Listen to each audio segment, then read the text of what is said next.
Hello. Uh, we are here today having a discussion with Dr. Cleran Hollancid, adjunct professor in the sociology department at Andrews University. And he has written a fascinating thesis on segregation and race relations in the Seventh-day Adventist Church. And we wanted to have a bit of a discussion where we not only talk about your thesis, but also talk about some contemporary issues and how your thesis interacts with contemporary issues of the day. So I guess we'll start off with saying welcome.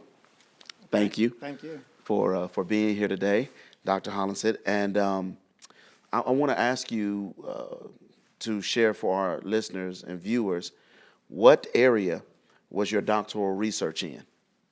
Yeah, well, thank you, Pastor Conway, for having me and this discussion, which is a very important one to have.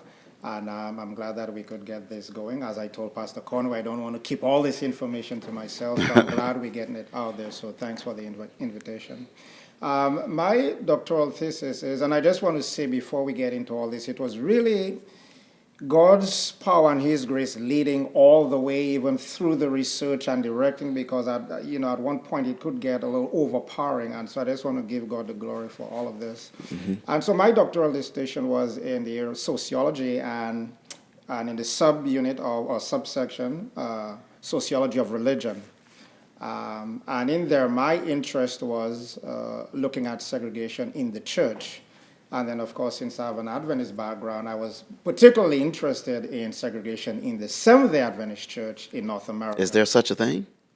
Oh, yes. Oh, wow. Okay, Yeah, okay. there is. And it's not something that's spoken of so much, so some members may not even necessarily be aware, but it is officially segregated. And not the entire, just to be clear, not the entire structure. And just to sort of make that point clear, you have 5 general levels in the church structure: the local church, next the local conference, above that the union level, above that the division, and then finally a general conference. So the segregation is only at the bottom 2 levels of the structure, that is the local church and the local conference. Wow, wow, interesting. Now, another question to follow up. What is it that interested you in this particular subject matter? It interested me because it's something, some things bother you. And sometimes things don't seem right. And in this particular instance, it's like someone has to say something. I'm one of those that are never satisfied with the status quo. So if no one says it, everyone could just pretend it's okay, and that's not, in my experience, that's not where God leads me. He leads me, He gives me the knowledge and the direction, and I sit and for me, what is the point in being silent? What do I gain from it? So don't ignore the elephant in the room. Let's address it. That's it. Let's talk about it. Let's so That's exactly right. since we're here and I'm so glad that you did follow through and do the research and the study and whatnot that's reflected in your dissertation. But I want to start with defining terms, because whenever we're having conversations like these, it is easy for one person to use a term and the other person to interpret it based on the way they define the term. And so you really can't have a coherent discussion because people's definitions aren't agreed upon. And so I want to start with what is probably, for most of us, a basic definition. And it's, I want you to define, Dr. Hollancid, race. Now, that's a very good question, because race, when we speak of race, first of all, in literature and in academia, race is regarded as a social construct. Now, A social construct. What do you yes, mean when you say it's a social exactly. And I construct? was about to stop myself real quick, because anytime I say that, we have to clarify what does that mean. So social construct essentially says this is the way it's imagined in the minds of society, and it's coming out of a particular experience as well. So, for example, if you look at on the global scale, when you look at the world, the race is used more or less in what we call the Western world, You go to other parts of the world and they might ask you, what are you talking about? So it comes out of that societal construct based on a particular experience. In the American context, in particular, which we're speaking about, it came up, and in the Western world in general, with Europe and America, it came up in the era of colonization in particular. So as a matter of fact, what we label as race, it's only around 500 years old. So you go back to around roughly late 1400s, with the time European explorers really started going out into what we call the New World and so forth. And the idea was we meet other people who look different from us. So that's where guys like Charles Darwin come in, and classification, and Carolus Linnaeus, and they came up with what you call taxonomy, which means you label things in society and you group them. And humans, they threw humans in that whole mix to where we must categorize humans. I mean, it got so bad to a point where you have two general views. So some people have the view of that humans actually came from different lineages, or they're different types of humans. And that's what you call polygenesis. So in other words, there was more than one beginning. And there's the other view, which is monogenesis, says all humans came from the very same two parents. So some are even trying to prove that not all humans are the same. They came from different lineages. But so that's part and parcel of understanding the broader subject. Quick insertion there. Christians would come from which one of those trees of thought, or would monogenesis. Okay. So when you break down the word, mono meaning one, genesis meaning beginning, poly meaning many. So you either have many beginnings or one beginning. So Okay. generally speaking, in religion and Christianity, you look at monogenesis. We came from the very same two parents. But just emphasizing the point that not all people necessarily believe that. There was the view, particularly from the 1600s, around the time Carolus Linnaeus started taxonomizing humans. Some people believe that there are different lineages, so different points of beginning, so which means not all humans, or what we call humans, and people use various labels like Homo sapiens and so forth, are necessarily the same. And they even went as far as going into craniology, studying the size of the skull to show you that you're not all equal. But anyway, I use that to look at the broader picture and the time frame we're dealing with for when race came in, which was really your question, how the word race and how I define it. So that's why I was giving that background. So race was really used in that era of colonization, going off, as I said, guys like Charles Darwin went, and the idea was, you look different from us. You can't be like us. Not only that, there was actually something around that time called the English race. So as far as the English were concerned, they were superior. And you meet other people in other lands, South America and so forth, you cannot be on our own level. And so this is where classification came in. And you throw America into the mix, early 1600s, Africans came in, 1619. In fact, last year, now, 2019, you had what they call the year of return in like Ghana and so forth. People were celebrating 400 years from the time Africans came over. But anyway, that's a sort of a side note. But it still falls within that time frame of the American story. So from the early 1600s, go on in the American story, race, it was sort of there, but not as big yet, because Africans who came to America did not come as slaves as first. So they came as more like indentured servants, same as whites, like from the Irish and so forth, who came off, worked 7 years to gain their freedom. And so as we went later on, as we progressed in the 17th century, later 1600s, with Bacon's Rebellion in the 1670s and so forth, and the idea of labor came in, and who are we going to find to work our land? So before it was Africans, it was the Native Americans going to work the land. Then at one point, the Irish would do the work. No one else would do. So the English even turned their noses down on the Irish. So you have all that sort of mixed history going on. But nonetheless, Africans brought over ended up doing the labor at free labor it was. So they were like indebted for life. And so that's what I'm looking at is the evolution of our race came into play in America. And so now you're not worth as much, and you could work for me for free. And so then skin color started to play a bigger role in that regard. And so to give a definition of race, that's why we say it's a social construct, because it was constructed with a historical experience. Yeah. So what I hear you saying is that race then, prior to a certain time, it wasn't used the way that we use it in the 21st century. Definitely not. But it has evolved in its use, but at the root of it has been the exploitation of others by whoever happened to be in power at a particular point in time. That's correct. So as I go back to taxonomy and Carolus Linnaeus, that's an important name to remember. Carolus Linnaeus, European, where he classified humans. And so now the idea was, as you get into particularly living the 1600s and into the 1700s, and of course later on with the Enlightenment and so forth, but particularly the 1700s in Europe, they were looking down on Africans and looking at even, the shape of the lips, whatever it was, but they were looked down upon. And Absolutely. particularly as labor and economics came to play a role, and now they were working as for free and forced labor and so forth. But so that's why, and so people today still try to define the word race, and I've looked at it in a dictionary, and all I could do is shake my head, because you look at it and it's speaking of in terms like a group living together,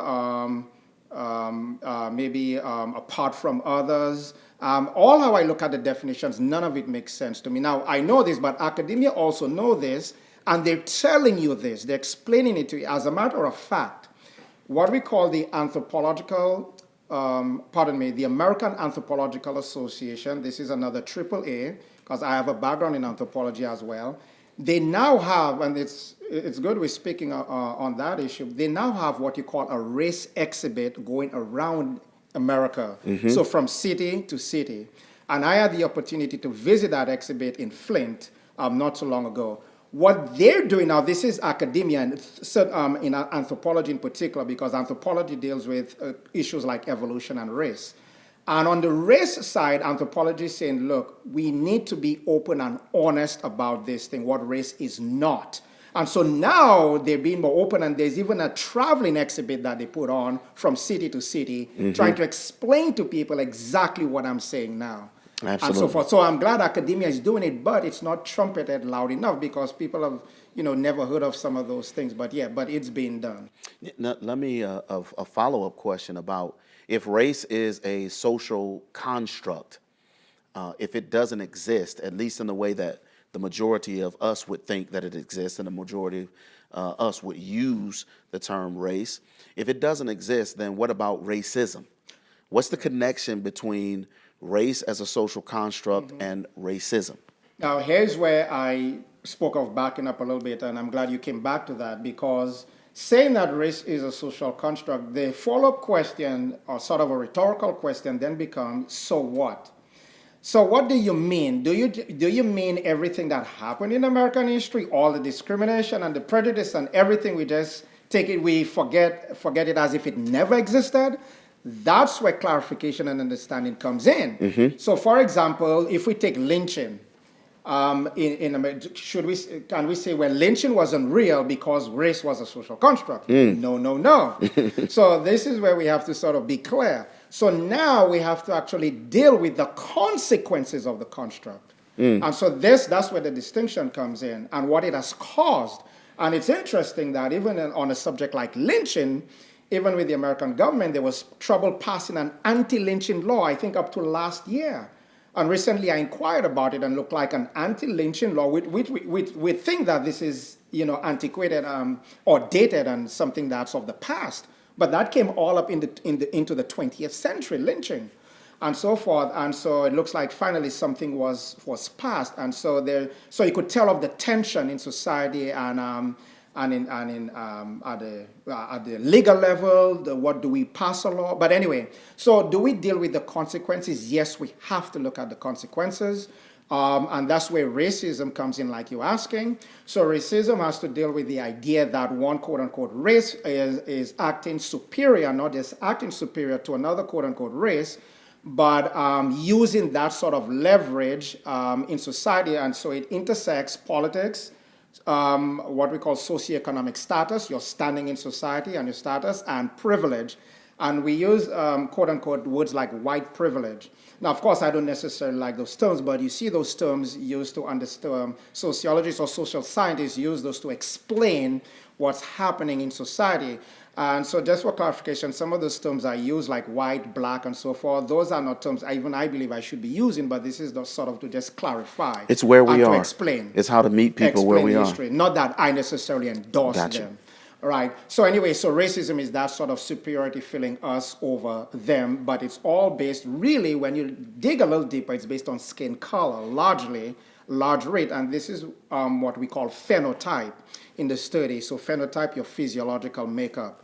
The funny thing is, we all have the same color blood, but then when we speak of what race is, then we look at skin color, which is really melanin. And so you could look at back and forth the benefits or not of melanin, and some want their skin darker and some not. But anyway, that's what it comes down to. But then you talk about privilege based on skin color, and that's where the construct really shines, and you really start to understand what it means. So yes, that's what racism is, all based on that superiority. So even though race, as we know it, may be a social construct, what I hear you saying again is that it doesn't do away with some of the treatment of individuals based on a false idea or a warped or twisted idea. And so not just to acknowledge that race may be a social construct and we need to perhaps get rid of it, it does not at the same time wash away the history that is connected to the way that people have treated and been treated based on that social construct. Definitely not. And I think that's a powerful point, because to acknowledge that an idea is wrong doesn't do away with the actions that were carried out because people embrace, or as you said, the consequences because people embrace those false ideas. So I like the way you separated those two. Yes, race is a social construct, but there are consequences that have affected thousands of lives. Exactly. And coming out of the ideology. Exactly. Yeah. Now I want to come back, because that's more of a broader social perspective, more to the point of your thesis and your dissertation. I want to come to the church. One of the lines in your dissertation says that there is a justification of segregation for the sake of mission.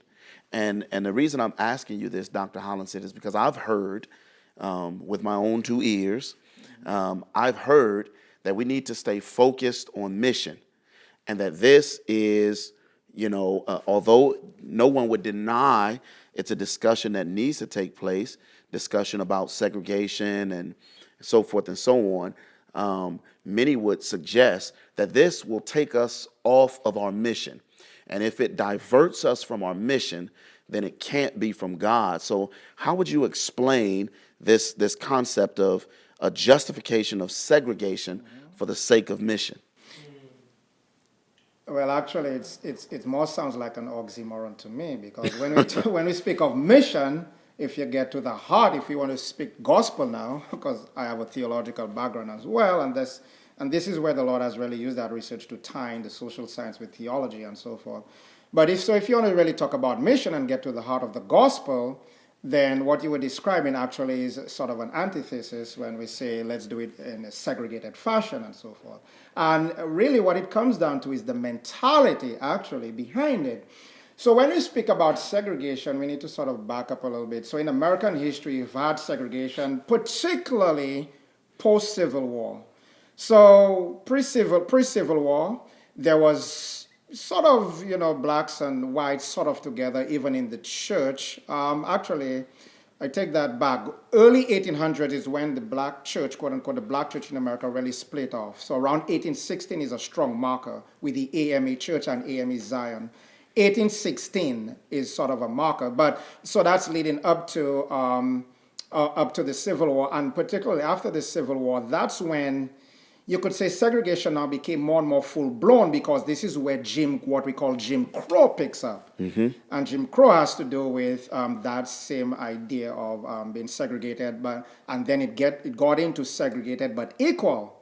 Now that's backing up a little bit, and now you come to the church. And the church is burgeoning, and the Christian church is growing and flourishing in America and late 1800s, and come now to the early 1900s. And there is that tension between society and the church. And as you go on, African Americans have been more and more independent, coming in the early 1900s. As I say, it began in the early, really in a big way in the early 1800s, having their own church. And by the way, that was because they were oppressed in what we call the dominant church. So the dominant churches at that time, when, for example, the AME Church broke out, African Methodist Episcopal Church broke out, it was coming, you had the Methodist Church sort of dominating, Methodists, Lutherans, those what they call mainstream denominations. And so they were actually coming out in the AME's case because literally they were oppressed. So one example was, there are two key figures in that regard, guys like Richard Allen and Absalom Jones. As the story went, those guys were on their knees praying in the church, and a deacon came and said, it's like they were in a place, I guess, it was not designated for blacks, and they told them to get off their knees. So when we say oppression now, we have to define what we mean by oppression. So if that's not being oppressed, you need to stop praying in church because that section is not designated for you. Then you ask, well, what is? But that's that context. And of course, you have social oppression and so forth. So that's where so when we speak of segregation, to the heart of your question, segregation and mission, what's important for us to do is understand the background to the segregation and how it came about. And so to sort of not, if I were to tell it straight and not sugarcoat it, because I don't think we should, Yes. Segregation in the church really came out of white supremacy. And in fact, that's something I write about. And again, it's not things we should be hiding, but we should be open and honest about it. And that's how we could have an honest dialogue. When we say, quote unquote, white, blacks, let's come together, let's dialogue. That's the only way we could do it, to cut through the thick tension. Let me interrupt you because I want to get back to that justification of segregation on the basis of mission. But you mentioned white supremacy, and I've in having some conversations with white brothers, there's an uncomfortableness when you make a statement about whether it's a term you use, and I understand that you said these may not be terms that you yourself would use or adopt. Exactly. But when you talk about white supremacy and white privilege, some of the response that I sense is that there's kind of a, whoa, no, that can't exist. Because what you're doing when you use those phrases or those terms is you are then saying that the whole white race is now guilty because they have done this, that, or the other. And a lot of people will say, hey, look, man, I grew up poor. I grew up in an abusive home. I don't feel like I was privileged, or I don't feel like I'm better than anyone based on the color of my skin. And so just as a caveat, when you talk about white supremacy, how would you, in a very concise way, how would you define that? White supremacy, again, goes back to sort of the construct of what we call race. And that's why I say those terms are not adequate, white and so forth. So that's why we use it sort of loosely, not really solid. But anyway, it goes back to the whole construct, what we call white. And again, skin color, it's not exactly white or exactly black necessarily, but that's exactly why they're constructs. Because this is the way society see it. And when we say now the privilege is attached to it, now society has what we call a schema based on skin color. So now you have status, and in America, as you study American history now and American contemporary society, one example of that, or one cue, is when you look at wealth and the distribution of wealth in America. That's where a lot of social scientists speak of white privilege, because the wealth is concentrated in what we call the white, you could call it middle and upper class, but within white society, with the sprinkles here with others of what we call quote unquote color, people of color. Again, terms I don't like to use, but nonetheless, for discussion's sake. So when we say white privilege, it's simply to explain how that construct works in the American society. Again, white supremacy. I'm sorry, but some people, upon hearing this, will say, but those people are wealthy because they worked. They worked, and they had an American dream, and through their own blood, sweat, and tears, They accumulated and amassed wealth, and so are we to say or attribute that amassing or accumulation of wealth purely to the fact that they are of a particular skin color? So some would disagree with that. How would you I'm glad respond you to that? pushed that because now we get into the structure. Now, so here are other terms again to sort of explain the situation. So there is what you call racism, as we explained, based on the construct and the feeling of supremacy.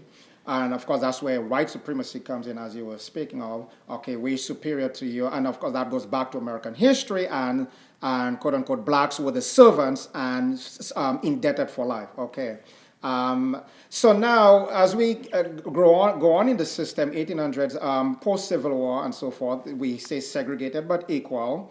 And where you start seeing, to explain that, and the white privilege and the segregated but equal, we bring those together.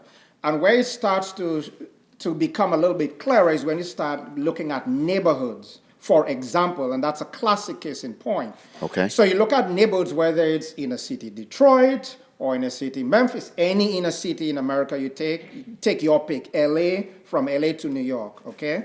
Look at the inner city, and so what social scientists, for example, look at is where people are concentrated by skin color, for example, the inner city predominant African Americans, and what sort of life are they living on, some on welfare, not necessarily all, and so forth and so forth. Now, why do we say, now you made the point that, okay, they may say they work for it. Whites say they work for it, so where does the privilege come in?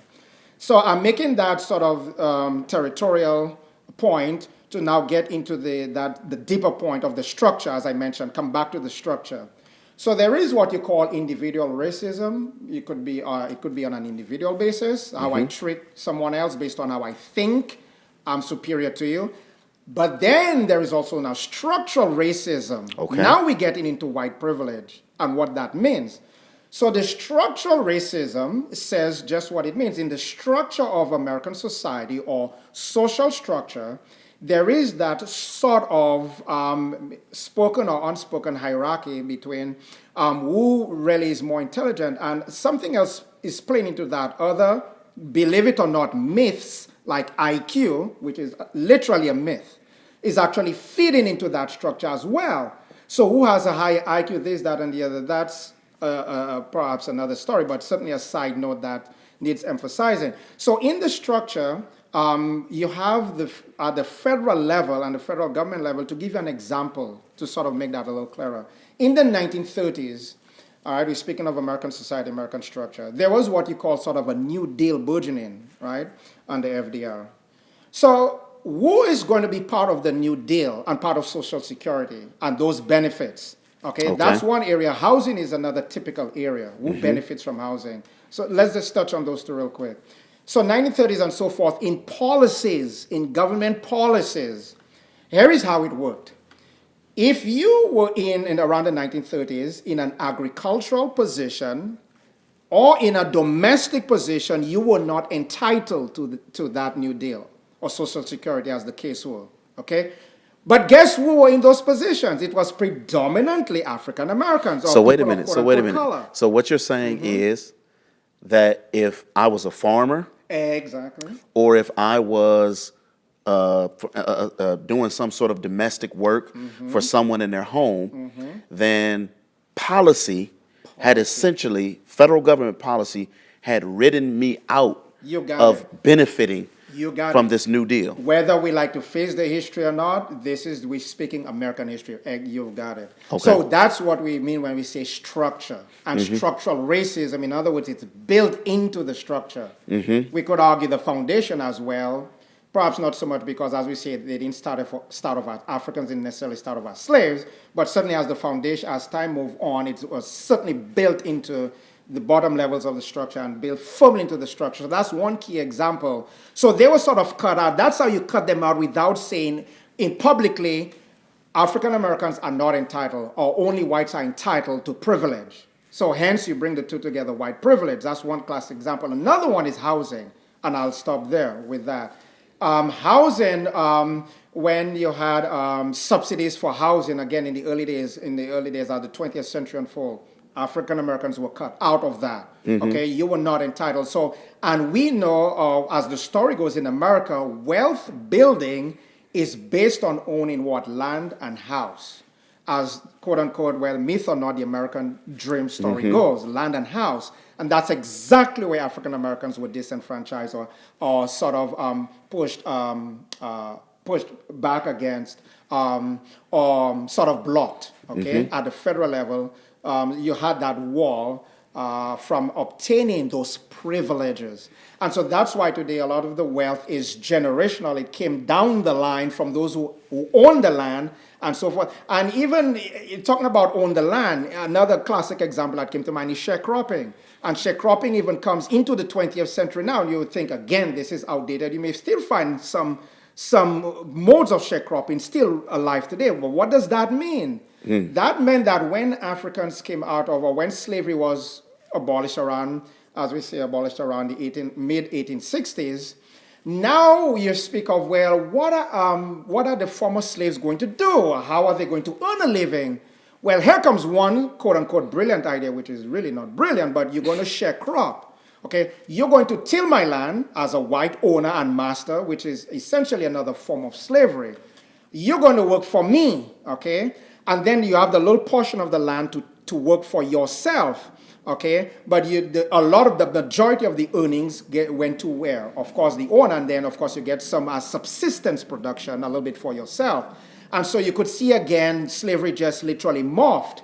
You get another example, you get into the prison system, we leave that aside, but it's simply morphed in there as well. We targeting and so forth and throwing people into jail. There was the peon system. I mean, you could see the evolution as you go on. You always simply look at is American history. But anyway, these are examples, and housing was definitely one where African Americans were cut off. So, and that's coming into the 20th century as we go on. And so you ask, well, when some whites are defensive and say, well, wait a minute, where's the privilege?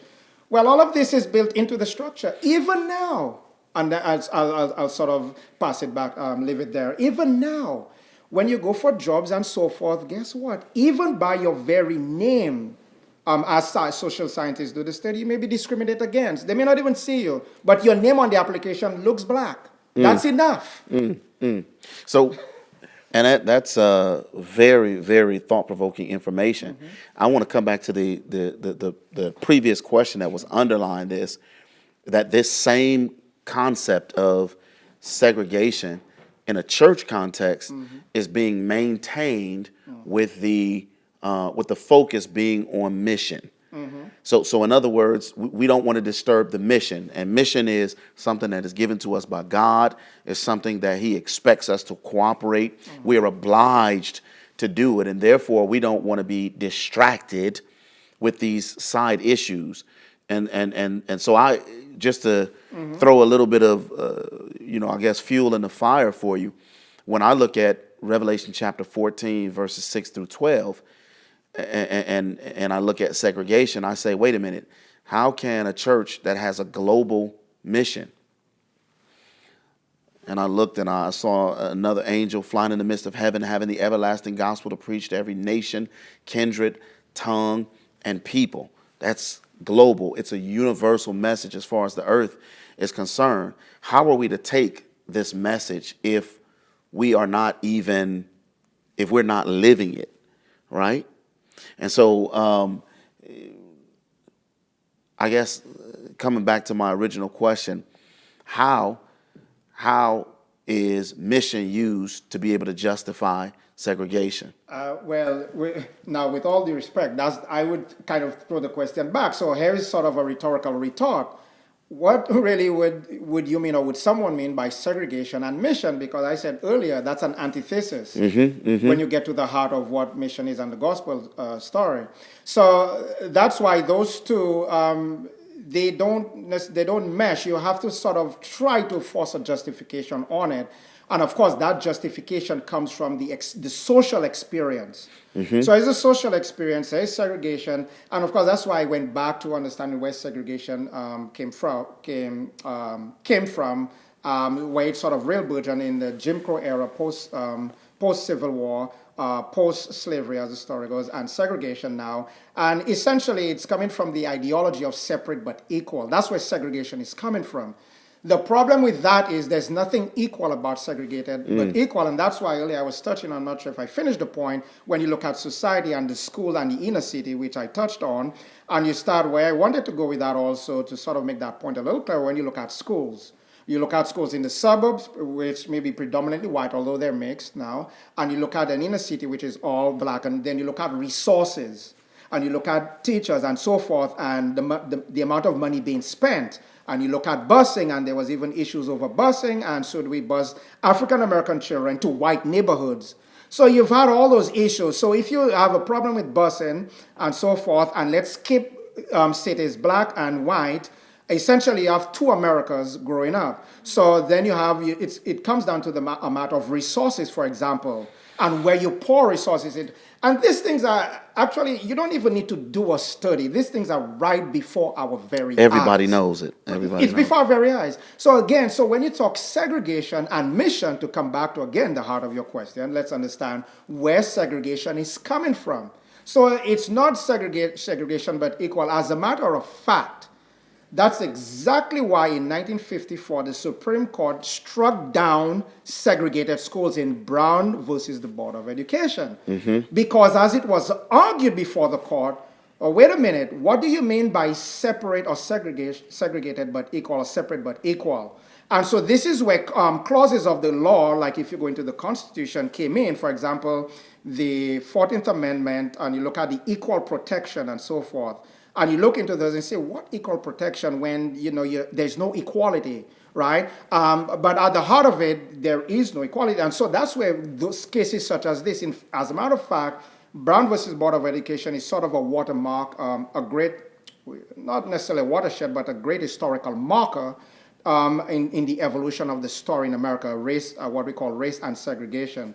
And so even then, society and whites were having a hard time, and there was push back. No, you can't integrate our schools. And if you ever heard of the Little Rock Nine in Arkansas, and those, right, around the 1960s. And so there was great pushback. And so that's why when you say segregation, that's where it's coming from, the background, separate but equal, but we know it's not equal. So now you come to the church and mission. So that's why I sort of retorted rhetorically, where is the mission and the segregation? How does that really mesh? Yes. In light of this discussion? So, and I'm with you 100%. I think I hear you saying that actually mission is compromised when segregation is involved. More so. It's impossible to have an uncompromised biblical mandate that one is following through for mission when it is polluted, diluted with something that is from a sinful, fallen world, segregation with all of its false presuppositions and what have you. That one, it really comes down to the mindset. Where is, at the end of the day, when we live here, white, black, wherever, we have to ask ourselves about our sincerity, okay? Where is my mind and where is my heart? And particularly when we speak about the church, is God really leading me down that particular path, for example, segregation? Is that really, or am I just resisting and telling him that's where I'm comfortable in a segregated environment? And so I ask that because I have seen justification from the gospel itself, where, for example, where Jesus healed the man, I want to say the demoniac, but healed this man, and then he wanted to follow Jesus, and then as the story goes, it was told to him, go show home. yourself to your people. I have heard this used for justification for segregation. Believe it or not, go to your own people. And essentially stay with your own people. Now, of course, that's what we call extrapolating and interpolating. I mean, you're digging in and you literally put in your own interpretation in there. Eisegesis. Right? All of that stuff, you're putting it right in there. So that's when any sort of justification for it, that's why I go back to the heart, the mind and the heart. Where is the heart? Is the heart really on God's leading me? Let me surrender? Or is it more, this is really where I am comfortable, and so I prefer it that way? So, for example, some quote-unquote blacks, African Americans, they may have said, well, we didn't want segregation to begin with, and truly that was the case when segregation started in the Adventist Church, 1944, the laity went to the GC president, and they were actually asking for respect, not segregation. But believe it or not, at that point, from the white leadership standpoint of the church, you are not our equals. How could we be together? How could you get equal respect? That was the attitude. And that's where segregation really came in. That's why I'm going back to the mind and the heart. It all depends on where that is. And I appreciate that. In our next section, in the next section of our discussion, I want to talk more about the heart and what appears to me anyway to be a resistance to really looking into the heart, a resistance to being able to acknowledge the truth of things that have historically taken place, which cannot be denied. And I want to talk about something that you and I have talked about as well in the next section, and that is individual responsibility versus corporate responsibility. And so, again, I want to say thank you for the time, and can't wait till we can finish having this discussion.